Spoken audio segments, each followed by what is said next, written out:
Bienvenue à l'Église chrétienne d'Antique, je suis le pasteur Michel Hurel et nous sommes dans les fonctions de l'Église. Nous avons vu notre mission, l'Église chrétienne a pour but de faire connaître Jésus comme étant l'être le plus passionnant en s'engageant de manière continue dans sa relation avec Dieu et avec les autres. Et ton Église, sa vision, c'est ensemble passionnés et équipés dans notre service pour Dieu en vue de rejoindre la communauté. Les choses communes que nous voyons dans l'énoncé de mission et l'énoncé de vision, c'est que notre but, c'est de faire connaître Jésus comme étant l'être le plus passionnant, parce qu'il est vraiment l'être le plus passionnant. Et notre vision, c'est qu'ensemble, on va être passionnés, équipés dans notre service en vue de rejoindre la communauté. Donc, rejoindre la communauté, c'est rejoindre la communauté et de faire connaître ce Jésus passionnant. Et cela fait partie de notre identité, fait partie de qui nous sommes. Et comment on fait cela? On veut connecter, grandir, adorer, servir. Et aussi, nous voulons aller. Et c'est à ce moment-ci que je veux vous parler de la fonction d'aller. Ça fait partie de la responsabilité de chaque croyant d'aller.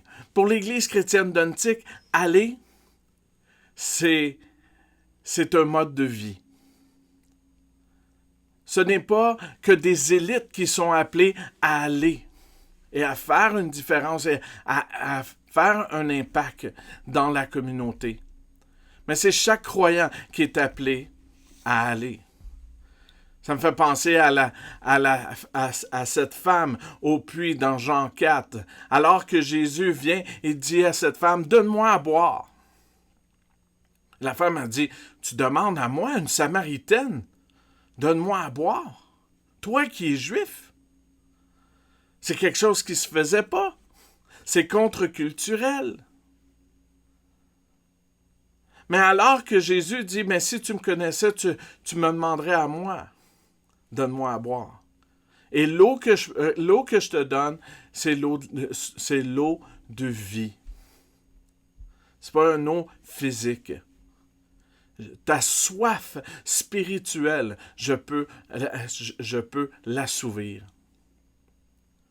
Et alors que cette femme réalise qui est Jésus, le Messie qui devait venir, elle quitte et elle va avertir le village. J'ai vu le Messie. Et c'est l'impact que chaque croyant devrait c'est l'impact que Jésus devrait avoir sur chaque croyant. Et chaque croyant devrait partir et annoncer la bonne nouvelle. Pourquoi? Parce que c'est notre mandat.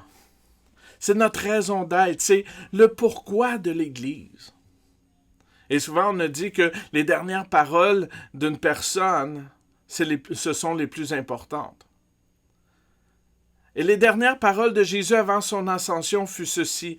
Dans Acte 1, versets 6 à 11, ça dit, « Alors que les apôtres étaient réunis, ils lui demandèrent, « Seigneur, est-ce à ce moment-là que tu établiras le royaume d'Israël? » Il leur répondit, « Ce n'est pas à vous de connaître les temps ou les moments que le Père a fixés de sa propre autorité, mais vous recevrez une puissance lorsque le Saint-Esprit viendra sur vous. Vous serez mes témoins à Jérusalem, dans toute la Judée, dans la Samarie et jusqu'aux extrémités de la terre. » Après avoir dit cela, il s'éleva dans les airs pendant qu'ils regardaient et une nuée le cacha de leurs yeux. Et comme il avait les regards fixés dans le ciel pendant qu'il s'en allait, 2 hommes habillés en blanc leur apparurent et dirent, « Hommes de Galilée, pourquoi restez-vous à regarder le ciel? Jésus qui a été enlevé au ciel du milieu de vous reviendra de la même manière que vous l'avez vu aller au ciel. » Donc, lorsque Luc écrit à Théophile dans les Actes des Apôtres, il est en train de dire, voici ce qui est important. Vous allez recevoir le Saint-Esprit, l'Esprit de Dieu, et vous serez mes témoins à Jérusalem, Judée, Samarie et jusqu'aux extrémités de la terre. Le Seigneur nous donne un seul mandat, une seule commission. Et dans Marc et Matthieu, ça reprend les mêmes choses. Dans Marc 16, 15, ça dit, puis il leur dit, c'est Jésus qui dit, allez dans le monde entier proclamer la bonne nouvelle à toute la création. Dans Matthieu 28, 18, ça dit ceci, Jésus s'approcha et leur dit, tout pouvoir m'a été donné dans le ciel et sur la terre. Allez donc, faites de toutes les nations des disciples, baptisez-les au nom du Père, du Fils et du Saint-Esprit et enseignez-leur à mettre en pratique tout ce que je vous ai prescrit. Et moi, je suis avec vous jusqu'à la fin du monde. Donc, si c'est pas assez, Luc avait dit cela dans son évangile avant qu'il répète ces choses-là à Théophile dans Actes des Apôtres. Voici ce qu'il dit dans Luc 24, 45 à 49. Alors il leur ouvrit l'intelligence afin qu'ils comprennent les Écritures.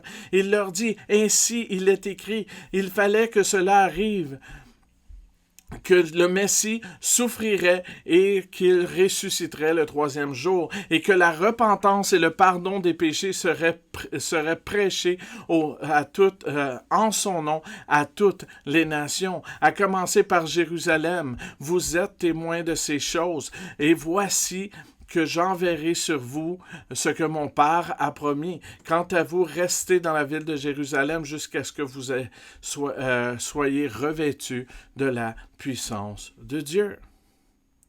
Vous voyez, si chaque évangéliste en parle, et il y a aussi Jean qui va en parler lorsqu'il parle de la parole fait chair. Et cette parole fait chair, c'est la lumière qui éclaire. Et cette lumière, cette parole incarnée, c'est Jésus qui est venu mourir sur la croix parce qu'il nous aime afin de nous racheter. Donc Jean en parle dans tout son évangile. Donc, chaque évangéliste nous presse à aller, à communiquer la bonne nouvelle. Et le fait que c'est la seule mission auquel nous sommes appelés montre l'importance de la vocation de l'Église. Dans son livre The Great Commission Collection de Raymond F. Culpeper, il dit ceci. Je rêve d'une Église véritablement liée à la mission où chaque personne est un individu, où chaque don est personnel, où chaque vie a un but distinct, mais où tout est lié à la mission. Pensez-y. La mission élargit la vie et elle nous relie à l'éternité. Donc, l'auteur nous enseigne qu'il y a des raisons de focaliser sur la grande commission du Seigneur. Aucune de ces raisons ne suffisent à l'appel de notre engagement, à notre mandat missionnel. Mais les raisons que M. Culpeper mentionne, lorsque nous les unissons ensemble, devraient nous inciter à faire preuve de passion et de détermination. Et c'est ce qu'on va voir dans les prochaines capsules. Nous allons voir ces sujets.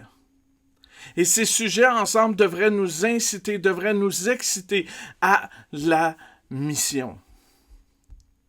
Et sur ce, merci d'avoir passé du temps à connaître ton Église. Parce que c'est ce qu'on fait.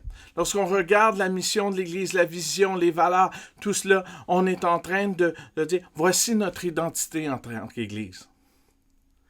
Donc, merci d'avoir écouté et continuez à écouter parce que les autres capsules sur Aller vont être très intéressantes pour chacun de vous. Merci et restez bénis.